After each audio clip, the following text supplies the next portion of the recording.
बिस्मिल्लाहिर्रहमानिर्रहीम अस्सलाम वालेकुम रहमतुल्लाह। Chief justice of Pakistan justice Qazi Faez Isa की जानिब से दो अहम तरीन केसों को टेकअप किया गया और उनके हवाले से फैसला दिया गया और ये पाकिस्तान की तारीख का टर्निंग पॉइंट है कि पाकिस्तान इस स्टेज पर आके खड़ा हो गया है कि चीफ जस्टिस काजी फाइज ईसा की जानिब पूरी कौम की नज़रें लग चुकी है। वहीं से इमरान खान की रिहाई होनी है, फैसला होना है और नवाज शरीफ की गिरफ्तारी यहीं से होनी है। अब आपने इस पूरे मामले को समझना है। देखें, सदर आरिफ अलवी की जानिब से एक इंटरव्यू दिया गया और सदर आरिफ अलवी ने बताया कि सारी की सारी उम्मीदें इस वक्त चीफ जस्टिस काजी फाइज ईसा से हैं। इंटरव्यू जिसने किया उसका नाम है हामिद मीर। हामिद मीर ने इंटरव्यू किया और इंटरव्यू करते हुए ये बात पूछी कि आपने तो चीफ जस्टिस काजी फाइज ईसा के खिलाफ रेफरेंस भेजा था। सदर ने कहा कि रेफरेंस मैंने नहीं भेजा था, मुझे तो पीएम ऑफिस से आया था। पीएम ऑफिस से जो बात आई थी मैंने तो उसको आके फॉरवर्ड कर दिया, मेरा उससे कोई ताल्लुक नहीं था। और इस वजह से चीफ जस्टिस काजी फाइज ईसा मेरे लिए काबिल एहतराम हैं। मेरे लिए आइन और कानून की सरबुलंदी करने वाले, आइन और कानून की हुक्मरानी करने वाले, बालादस्ती की बात करने वाले जज हैं, चीफ जस्टिस हैं। मेरे लिए वो काबिल एहतराम हैं।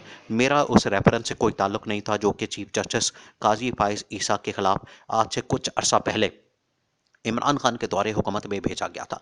इमरान खान से जब पूछा जाता है कि चीफ जस्टिस काजी फाइज ईसा के खिलाफ रेफरेंस किसने भेजा था, इमरान खान कहता है कि मेरा उससे कोई ताल्लुक नहीं था, मुझे तो इस्टेब्लिशमेंट ने जो कहा था मैंने तो आगे फॉरवर्ड कर दिया। मेरा उसमें एक डाकिए वाला किरदार था, मेरा उसमें कोई और इससे ज़्यादा किरदार नहीं था। मैंने तो पोस्टमैन का किरदार अदा किया।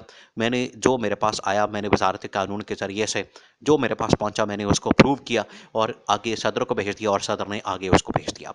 तो हमारा इससे दूर दूर तक कोई ताल्लुक नहीं। इस वजह से अब हमारी तमाम की तमाम उम्मीदें चीफ जस्टिस काजी फाइज ईसा से लगी हैं। चीफ जस्टिस काजी फाइज ईसा ने आते साथ ही तीन चार अहम तरीन केसों के बारे में जो फैसला दिया और उनके केसों के दौरान जो रिमार्क सामने आते हैं वो साफ साबित करते हैं, बताते हैं और चीफ जस्टिस की सोच को वाज़ेह करते हैं कि वो किस कदर आइन और कानून की हुक्मरानी करने वाले, आइन और कानून की बालादस्ती की बात करने वाले और आइन और कानून को सही मानों में उसकी रूह के मुताबिक अमल दरामद करने वाले चीफ जस्टिस हैं। और यही चीफ जस्टिस की खासियत होनी चाहिए। चीफ जस्टिस ऑफ पाकिस्तान की जानिब से जिस तरह से प्रैक्टिस प्रोसीजर बिल के बारे में फैसला दिया गया, उसमें जो नवाज शरीफ का रिलीफ था वो ख़त्म किया गया। दूसरा जो फैसला दिया गया मिलिट्री कोर्ट के अंदर ट्रायल के हवाले से था, उस पर भी उसको मुस्तरद किया गया कि मिलिट्री कोर्ट में सिविलियंस का ट्रायल नहीं चल सकता। उस पर अब रिव्यू का फैसला किया गया। ये जो निगरान हुकूमत है अनवारुल्लाह काकड़ की क़यादत में, इसकी जानिब से जो रिव्यू है इस फैसले के ऊपर वो करने का ऐलान किया गया ताकि रिव्यू में जाके इस फैसले को वापस करवाया जाए। लेकिन यहाँ पर रिव्यू के हवाले से बड़ी बड़ी ही बात की जाती है कि रिव्यू में बड़े कम चांसेस हैं कि अब इस फैसले को वापस करवाया जाए। तीसरा जो अहम तरीन मामला है और सदर आरिफ अलवी ने भी इस अहम तरीन मामले को उठाया, उन्होंने बात की इंटरव्यू के दौरान कि ये जो मामला है इंतखाबात का, एक तो ये कि मैंने बता दिया है कि इंतखाबात वक्त के ऊपर होने चाहिए, 90 दिन के अंदर होने चाहिए जो आइन और कानून के अंदर दर्ज है और मेरा उसमें इंतखाबात का ऐलान करना मेरा उसमें हक है, मेरा राइट है, ये मेरे पास पावर है, मेरे पास अथॉरिटी है और पाकिस्तान का आइन मुझे ये पावर देता है, पाकिस्तान का आइन मुझे ये अथॉरिटी देता है, पाकिस्तान का आइन मुझे ये ताकत देता है, ये हक देता है, राइट देता है कि मैं इंतखाबात की तारीख का ऐलान करूं। मैंने इलेक्शन कमीशन को भेज दिया, इलेक्शन कमीशन आगे से साजिशें करता है, इलेक्शन कमीशन आगे से कहानियां, बहाने, ड्रामे, वो ये सब काम करता है। इलेक्शन के अलावा वो सारे काम दुनिया के कर रहा है, लेकिन जो उसकी जिम्मेदारी है इलेक्शन वो नहीं कर रहा।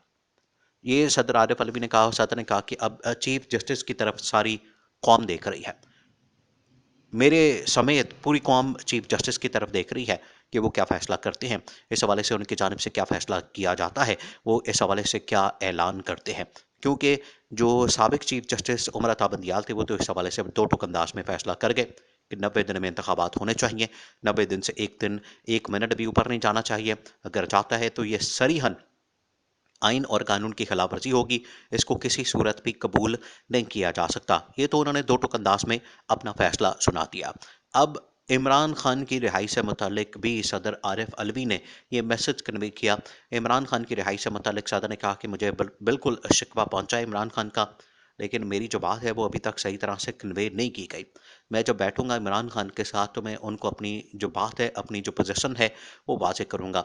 लेकिन जहां तक बात है उनके केसेस, उनके खिलाफ इंतकामी कार्रवाई की, चीफ जस्टिस के सामने एक तो केस जाना चाहिए, दूसरा ये कि आर्मी चीफ से मैं अपील करूंगा कि वो इस हवाले से दरगुजर वाला काम करें, इस हवाले से आम माफ़ी का ऐलान करें। और इस पर शेख रशीद ने भी बात की थी कि पाकिस्तान में अब 9 मई वाक़े को भुला देना चाहिए, उसमें आम माफ़ी का ऐलान कर देना चाहिए और तमाम लोगों को आम माफ़ी का ऐलान करते हुए माफ़ करके आगे बढ़ना चाहिए। और इंतखाबात के अंदर तमाम पार्टियों को, तमाम सरबराहान को, तमाम जमातों को बराबर का मौका देना चाहिए ताकि वो शिरकत कर सकें और अवाम अपना हक़ राय दही इस्तेमाल कर सकें। अब चीफ जस्टिस काज़ी फ़ाइज़ ईसा की जानिब उनके ऊपर बड़ी ज़िम्मेदारी आयद हो गई है कि वो इस बारे में क्या फ़ैसला करते हैं, क्योंकि जो मिलिट्री ट्रायल है, मिलिट्री कोर्ट के अंदर ट्रायल है सिविलियंस का, उस बारे में तो उन्होंने बता दिया कि वो इस हवाले से कभी भी सिविलियंस को मिलिट्री ट्रायल या मिलिट्री कोर्ट में ट्रायल नहीं होने देंगे। दूसरा ये इंतखाबात के हवाले से है, इस पर भी अब उनका फैसला आना है। अब ये जो अगला हफ्ता है ये बड़ा अहम तरीन हफ्ता है, क्योंकि अगले हफ्ते में एक तो नया महीना भी शुरू हो जाना है, नवंबर का महीना, और उसी महीने में सब अहम तरीन फैसले होने हैं। वो महीना जो है वो इलेक्शन की तारीख के हवाले से, इंतखाबात के हवाले से, चीफ जस्टिस के फैसले के हवाले से, मिलिट्री कोर्ट में सिविलियंस के ट्रायल के हवाले से, रिव्यू पिटिशन, और ये तमाम चीज़ें होनी है और क्लियर पिक्चर हो जानी है कि आगे का मंजरनामा क्या होने जा रहा है।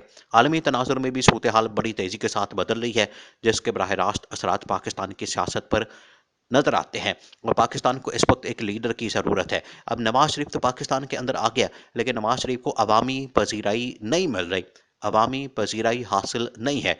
ये सबसे बड़ी खामी, सबसे बड़ी कमी, सबसे बड़ी ये डिसएडवांटेज है जो कि नवाज शरीफ का है। जितनी देर तक ये खामी, ये मसला रहेगा, किसी भी जानिब से नवाज शरीफ को सपोर्ट मिल जाए, अगर अवाम से सपोर्ट नहीं मिलती तो इसका मतलब ये है कि सबसे बड़ा प्रॉब्लम नवाज शरीफ के लिए वही रहेगा और नवाज शरीफ इस वजह से परेशान भी है और एक जाली मैकेनिज्म बना के, मैनेजमेंट करके, मैनूवरिंग करके, सारे मामलात करके वोट को हासिल करना चाहता है।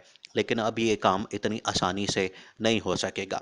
इमरान खान की रिहाई अब चीफ जस्टिस काजी फाइज ईसा के सामने है और उनकी जानिब से जो केसेस तमाम चल रहे हैं उनके नॉलेज में है, उनको पता है, वो ये बात जानते हैं कि इमरान खान को किस किस्म की इंतकामी कार्रवाई का निशाना बनाया जा रहा है। जिस तरीके से उनको बनाया गया, जो कि इमरान खान के ऊपर डालने की बात की जाती है, उसका सदर ने बता दिया कि इमरान खान से कोई ताल्लुक नहीं था रेफरेंस भेजने का चीफ जस्टिस काजी फाइज ईसा के खिलाफ, बल्कि जो जहां से आया था उसको मैंने उन आगे कर दिया गया। तो चीफ जस्टिस के ऊपर मुकम्मल एतमाद का इजहार किया गया है, जो इस बात का सबूत है कि इमरान खान की रिहाई का फैसला चीफ जस्टिस ने देना है।